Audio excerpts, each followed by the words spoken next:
સુરેન્દ્રનગર જિલ્લાના ધરતીપુત્રોના હિતમાં કોંગ્રેસ આગેવાનોએ નુકસાનીના વળતર અંગે આવેદનપત્ર પાઠવ્યું।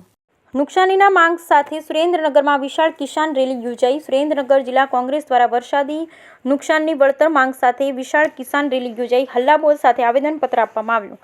આ વિશાળ કિસાન રેલીમાં જિલ્લાભરમાંથી મોટી સંખ્યામાં ખેડૂતો જોડાયા હતા। આ રેલી અંગે સુરેન્દ્રનગર જિલ્લા કોંગ્રેસ પ્રમુખ નવશાદભાઈ સોલંકીએ આક્રોશ સાથે જણાવ્યું કે સુરેન્દ્રનગર જિલ્લાના તમામ તાલુકામાં ભારેથી અતિભારે વરસાદ થયેલ છે। તમામ તાલુકાઓમાં વ્યાપક વરસાદને કારણે મોટાભાગના ખેડૂતોના ખેતરોમાં પાણી ભરાઈ જવાને કારણે તેઓના સંપૂર્ણ પાક નિષ્ફળ રહ્યા છે। વરસાદ બંધ થયા બાદ પર ઉપરવાસમાં થયેલ ભારે વરસાદને કારણે પાણીની આવકમાં સતત ચાલુ રહેવાથી ખેડૂતોના ખેતરો અને સીમમાં પણ આજ દિન સુધી પાણી ભરાઈ રહેવા પામેલ છે। ખેતરોમાં પાણીના ભરાવાને કારણે બીટી કપાસ, દેશી કપાસ, તુવેર, એરંડા, મગફળી, અન્ય ધાન્ય પાકો, દાડમ જેવી બાગાયતી પાકો પણ મહદ અંશે નિષ્ફળ ગયેલ છે।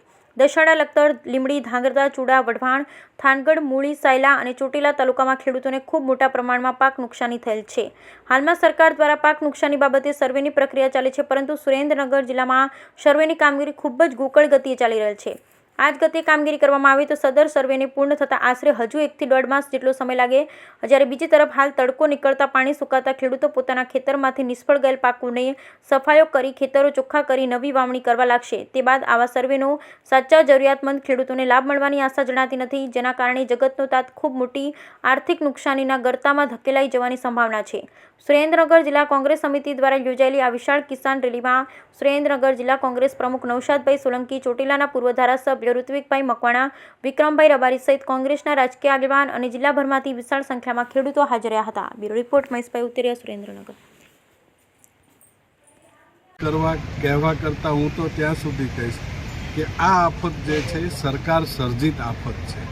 એક સમય હતો કે જ્યારે પાક નિષ્ફળ જાય ત્યારે દેશના તમામ ખેડૂતોને એના રક્ષણ માટે પાક વીમા યોજના અમલી હતી સરકારે, પરંતુ ક્યાંક ને ક્યાંક ભારતીય જનતા પાર્ટીની સરકારે એમના ઉદ્યોગપતિ મિત્રોને લાભ કરાવવા માટે થઈ અને પાછલા બારણેથી જે જૂની ખેડૂતો માટેની વીમા યોજના હતી એ રદ કરી અને પ્રધાનમંત્રી ફસલ વીમા યોજના એ દાખલ કરી અને ખેડૂતો પાસેથી અને સરકારી ફંડમાંથી ખૂબ જ મોટા પ્રમાણમાં કરોડો રૂપિયા એ પ્રધાનમંત્રી ફસલ વીમા યોજનાના નામે એમના વેપારી મિત્રોને આપ્યા।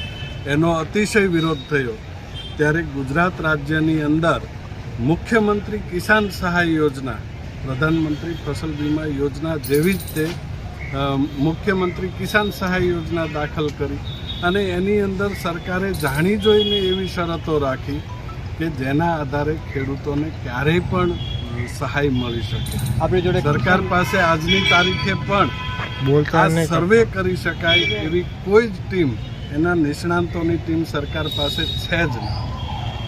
જેમ કે 2 વરસાદ વચ્ચેનો સમયગાળો, 2 વરાપ વચ્ચેનો સમયગાળો, આ દરેક બાબતોને ધ્યાનમાં લઈ અને ખેડૂતો ખેતી કરતા હોય છે।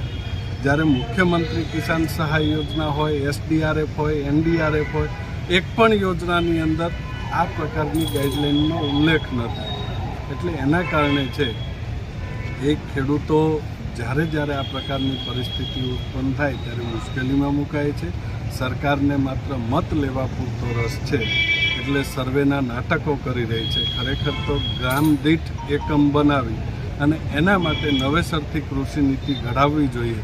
વિધાનસભાના ફ્લોર ઉપરથી વારંવાર આ માટેની માગણીઓ